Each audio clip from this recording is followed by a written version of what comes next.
let's speak to the boy energy issue, because I mean, that's part of it. I think, and I wasn't trained in education, but when you look how boys have to go to school, they have to sit still, and they get a little bit of recess, but then you're back at a desk. It doesn't really suit us boys because we tend to learn on the move. I remember Jean and I having a debate about how to do devotions with the boys, and she wanted us to sit down at 7, and we start then, and we do 10 minutes of singing, and I was going, that ain't gonna work. Let's go outside, let's roll in the grass, let's talk about who created the trees and the mountains.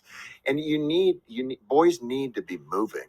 They do. Not all the time, but some of the time. And speak to that difference and how you referenced it, how the culture is trying to, in many ways, trying to feminize boys to learn, to behave, to act like girls. Yeah. Well, face it, our classrooms are designed for the way that girls learn. Sit still, be quiet, pay attention.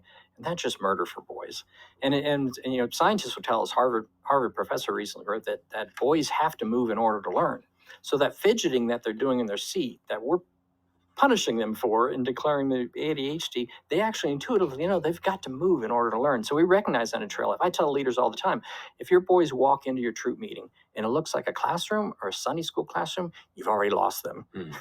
To get the chairs out of the room, throw some Legos on the floor, because that's how boys learn. They learn they can be doing some activity and they're learning on a different channel. Look at their video games. Look at the sports programs or the news programs that we watch. You're not just learning on one channel. You've got things coming across the bottom of the screen. You got the score here. How many yards do you have? We learn from these multiple channels. These boys were born into that world. And then we sit them in a classroom and they have to listen to one person. That's hard for them to do. So we have to recognize that boys and girls are different, that boys learn on multiple channels at the same time, and they need that type of distraction. My wife and I homeschooled our 2 boys, and so that was part of our learning experiences.